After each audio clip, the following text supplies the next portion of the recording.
Your Business Matters with Pallavi Ahluwalia of Ahluwalia Law Offices. Tune into their show between 10:30 a.m. and 11 a.m. every Wednesday on 104.9 FM and ask her all your legal questions. Ms. Ahluwalia owns and operates Ahluwalia Law Offices PC. She received her law degree in 1996 from Southern Methodist University in Dallas, Texas, and also has a graduate degree in English Literature and Master of Philosophy in English Literature from the University of Punjab, Chandigarh in India. Ms. Ahluwalia is also a certified mediator and has served as an appointed mediator for Collin County Courts. In addition to regularly volunteering at legal aid clinics hosted by the Legal Aid of Northwest Texas, Ms. Ahluwalia serves as a legal advisor to Chetna, a non-profit organization working on issues related to domestic violence. She also spearheaded and participated in the inaugural annual legal aid clinic that was held to benefit the underprivileged South Asian community. Ms. Ahluwalia also served on the North American South Asian Bar Association's Executive Committee and is the founding president of the South Asian Bar Association of Dallas. Her speaking engagements have included being the speaker at the National South Asian Bar Association's annual conference, speaking at the conference held by the Texas chapter of the American Immigration Lawyers Association, and a presenter to the Indo-American Chamber of Commerce activities. She has been featured in Texas Lawyer magazine for an article on law firm ethics. Ms. Ahluwalia speaks English, Hindi, Urdu and Spanish. Her office handles cases involving immigration and naturalization law, family law, business law, contract law and civil litigation. She can be contacted directly at 972-361-0606 or Pallavi at yourdesilawyer.com.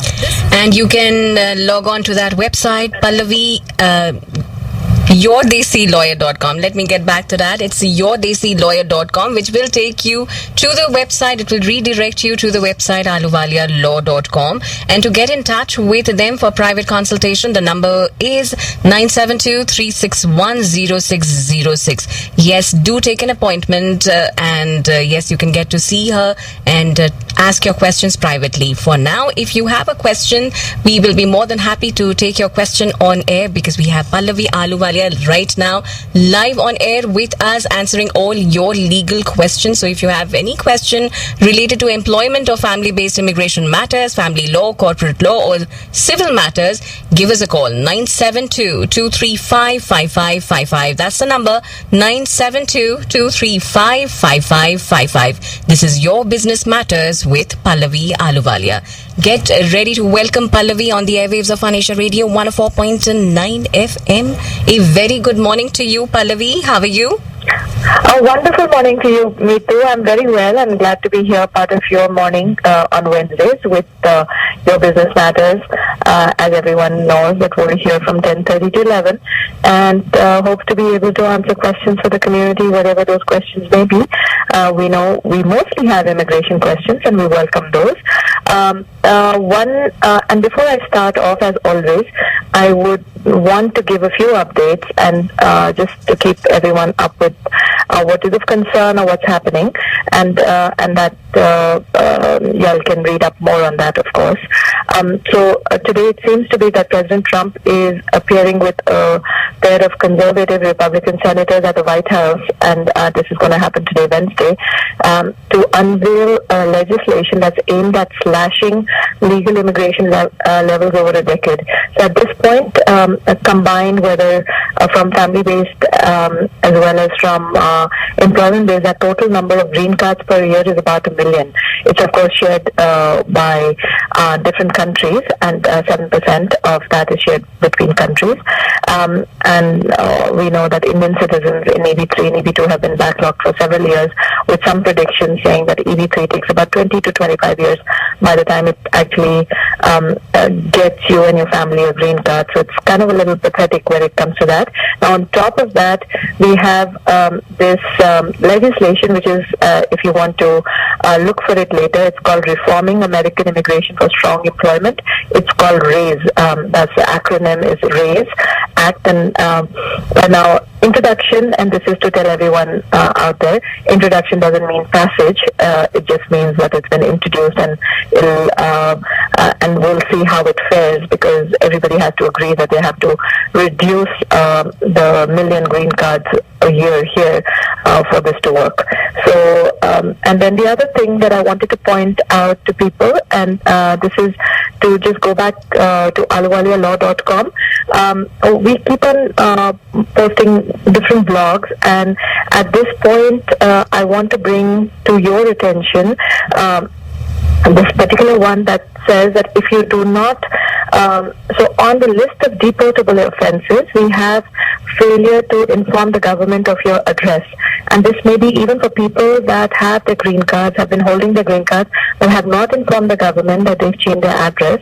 Well, this is on the list of deportable offenses. One would think that it's felonies and serious criminal charges that would result you deported, but this very mundane or inane charge would get you into deportation proceedings, and that's something that you have to be careful about.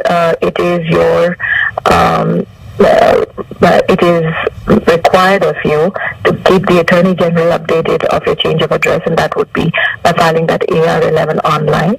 Kindly do so. If there is someone looking to, in itself it should not lead to deportation, but it could be one of those things that gets added on. So my counsel is, please do go ahead and do it.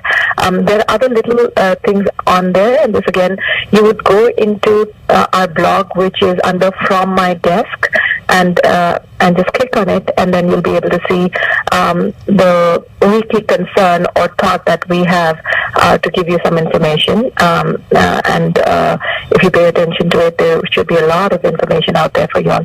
So with that, Neetu, thank you so much for letting me talk this long. Let's start taking calls from our listeners. All right. Once again, that number is 972-235-5555. Well, do want you all to know the website very well, aluvalialaw.com. And for your convenience, it's yourdesilawyer.com, which will redirect you to this great website. Pallavi spoke about the important information, the updates that are regularly updated on that website under the tab Quick Updates. And yes, there is plenty that you can look into. Once again, that website is yourdesilawyer.com or aluvalialaw.com. You can get in touch with her right now on the airwaves of Fun Asia Radio 104.9 FM by calling at 972-235-5555. Once again, that number is 972-235-5555. All right, going to go to the calls and taking our callers live on air. You are live on air. Go ahead and ask your question, please. Hey, thank you for taking my call. Of course. I was on L1 and I got moved to H1 this year. And I got picked in last year in lottery and got approved this year. So my question is, if I have used 3 years on L1 and now I get 6 years on H1, so if I go back to India and if I spend 1 year, do I still get 6 years on this H1, or I can only get 3 years on this H1 because I already used my 3 years on L1? And so from the time that you stepped out of the country, you should have 6 more years, but that does envision you getting into the quota again. Now, this particular one is a little bit of a gray area where the government has given concessions and has allowed people to go forward after that step out for 1 year. But if some officers hold you to what is required, which is that you must have been CAP selected, so in the year after you stepped out, and then you have the fresh 6 years, that's what's required. So you have an easier way right now to be able to get your H1 extended, and that would be to have the employer do a perm as well as an I-140 for you, and that way you don't have a requirement to step out, and you'll keep on getting extensions on your H1B based on an I-140 approval. So that may be the better way, because the other one is something that is a little bit of a practice mode which cannot be relied on. Okay, and thank you. And if I suppose I get out of the country, I use my 5 years, get out of the country and spend a couple of years in my home country and then want to come back and use my 6th year, can I do that? Yes, so basically you've used 3 years on your L, you have 2 more years to use on your H right now, as you say, and then you have that 1 year remaining. Yes, you can come back and point to the fact that you were part of the quota and that you want to recapture your time and get 1 more year. Yes, you can do that. That's not an issue. Okay, and one more thing on the I-140, you said I already have my I-140 approved, and So in that case, can I go out of the country and come back at any time and get my H1, or I have to be in the country? Correct. Yes. So as long as your I-140 was approved for over 180 days at the time that it was approved, it is something that you can use for AC-21 H1B extension purposes. If I go back to India and I have to spend some time there because of my parents, and there is no current H1 approved petition, still I can get another H1 approved based on my I-140, right? Yes, as long as you have an H1B that was selected in the lottery, the I-140 will allow you to go on H1Bs and extend them interminably till you get your priority date, which is current. And that's when it will be allowed. And can be done from India as well, or do I have to be here? No, it has to be filed here, get you an approval here, and then you would go to the consulate for the processing. So the requirement of an employer filing here, getting you an approval, even without the I-94 is okay, but it has to be where you take it on at the consulate. Okay, thank you so much for answering 3-4 questions. Of course. All right. Thank you for your call. 972-235-5555 number in the studio. We do understand your concerns, but please, if you could keep your questions brief, it would be very kind, because we have so many callers trying to reach Pallavi at this point of time, and you can call us right now at 972-235-5555 number in the studio. Going to our next caller, Fun Asia Radio, you are live on the air. Please go ahead and ask Pallavi your question. Hi, Pallavi. Thank you for taking my call. My question is relating to the green card. We got our green card earlier this year, but so after that, me and my wife, we got separated, and my wife and my daughter are back in India. So I wanted to understand how could we still keep the green card active and valid, at least for my daughter, and what could be some sort of options that we have to extend the green card? Right, so the only way is that they'll have to keep entering the country every 6 months and be here. Next time when they come in within 6 months, hopefully, they can file for a re-entry permit that will allow them to be outside for up to 2 years. And that's something that you can use at least once or twice prior to the government requiring the green card holders to be back in the country. Okay, so once let's say, we are able to file that 2 years extension, so at least for 2 years we don't really have to, enter US for that 6 months thing.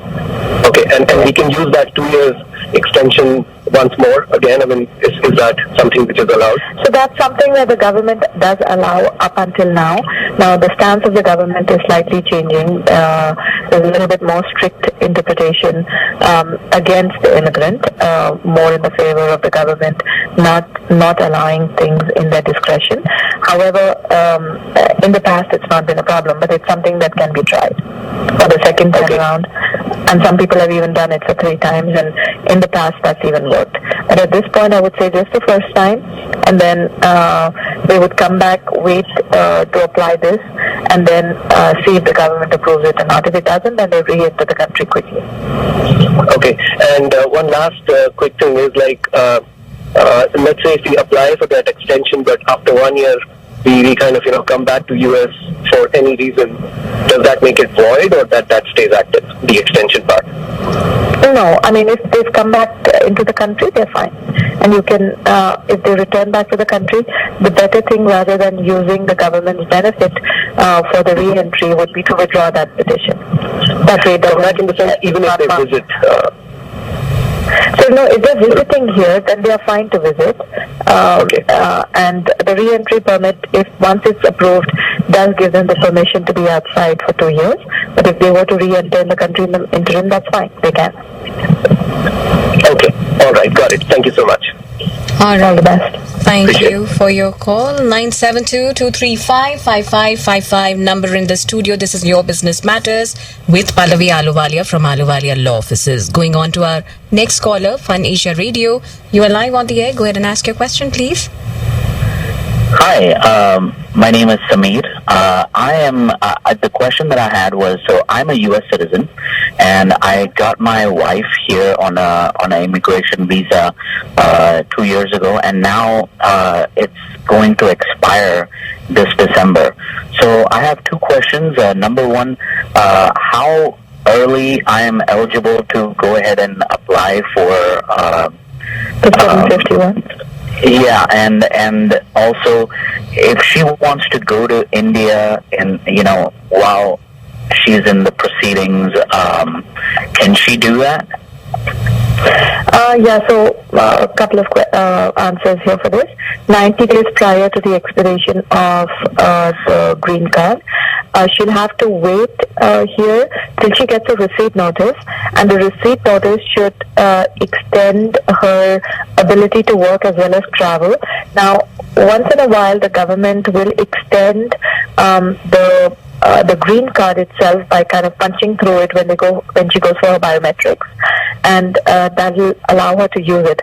Otherwise, she'll have to take that receipt notice and take it to InfoPass, get herself stamped if she has to travel, because that green card's lack of eligibility as an expiration in December will not allow her to travel if it's not been either punched through or she doesn't have the stamp on her passport. Okay. All right. So yeah, it's 90 days prior. That's the deadline. Thank you. Thank you for your call. 972-235-5555 number in the studio.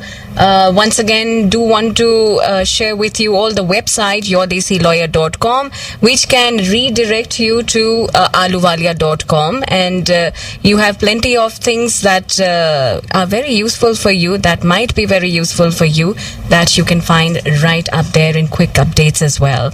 All right, going on to our next caller, Fun Asia Radio. You're live on the air. Go ahead and ask your question, please. Yes, I have a question. My son, he's turning 18, and I heard he can sponsor me. I know he's sponsoring 21, but can I file the paper now when he gets turned 18, or is it possible? I'm sorry, I didn't catch the beginning. There was some sound in the background. Could you repeat your question, sir?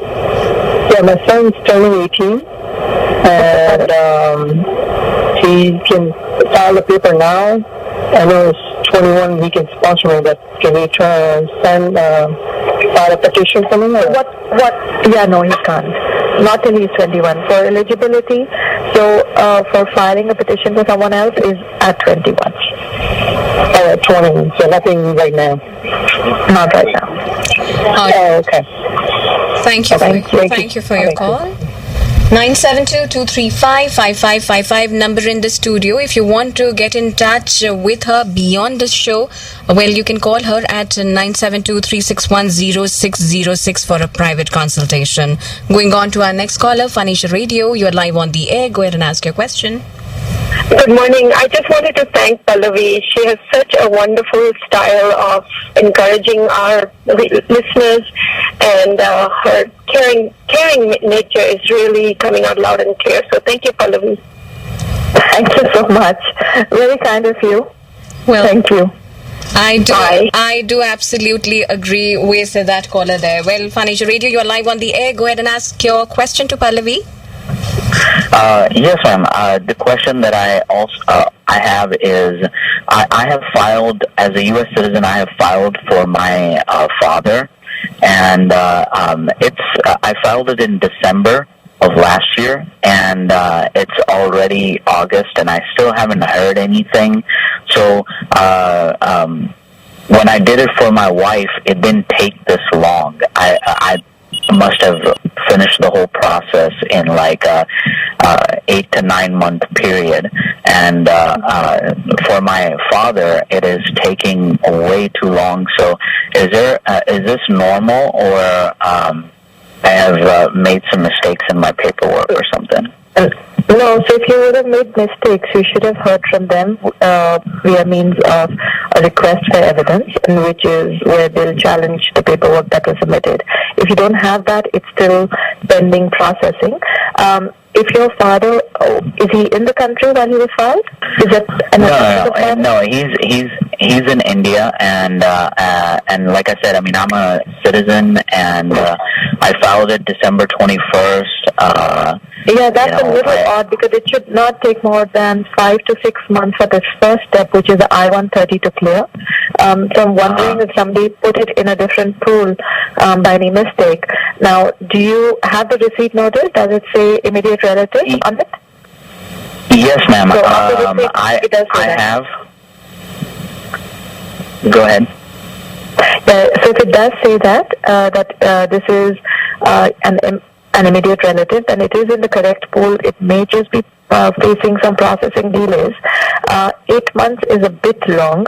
An inquiry at this point is suggested. Do call the 800 number, ask them about the status of the case, and see if that would create a push. Sometimes it's something even as simple as the officer that was working on your case who moved on or didn't, and they moved your that file onto another officer who hasn't still dealt with it. So about 6 months, under 6 months is our experience. That's what we're seeing. Okay. And especially for cases that have the counselor process with it, meaning the two-step process in which you first file the I-130, should not take you this long to get you. You haven't moved addresses in the interim, have you? No, not at all. And I called over there, and they told me that they're still working on files from November. So, that check back between the 15th. They have been given instructions to take their time, unfortunately, and that is not going to help anyone. I know we've had some quick processing under us, but again, if that may be just an indication of things to come in terms of what the government is doing to process the cases. Yeah, and ma'am, once it is approved, what do you think a normal timeline is with I know it goes to National Visa Center and then it goes to India. So what would be that timeline? Just curious. It's about 4 to 5 months currently. Okay. All right. All right. Okay, that's all the questions I had. Thank you so much. Thank you for your call. Do want to tell you, Pallavi, that we have under 2 minutes left on the clock, so we'll go to this last caller. Panisha Radio, you're live on the air. Go ahead and ask your question very quickly. Yes, ma'am. My sister-in-law is in Pakistan. Her and her husband were here for about 5-6 years. In 2006, they went back. They had overstayed their visa, but, they did submit everything to the immigration because they had filed for asylum or whatnot. So they did leave very, in good terms. And she's wanting to come back for a conference. Would there be any problem, or is there something she needs to do, or... So if she had things that were pending and she maintained her status here, then she should not have trouble with getting a stamp. But the visitor visa or the B1 for businesses or for conference attendees, that particular is the lowest prong that the government looks at, meaning it's based completely on discretion. It's not something that has a very high level of thinking applied to it. If the government thinks that she may come here again and stay back, apply for asylum, they may just not. So literally she has to go with all the conference paperwork and everything, and hopefully it will work. Okay, thank you, ma'am. All right. All the best. Thank you so much for your calls, and thank you, Pallavi, for coming on the airwaves every Wednesday between 10:30 to 11. Any final words Thank you for hosting me so well, and I look forward to being back next time.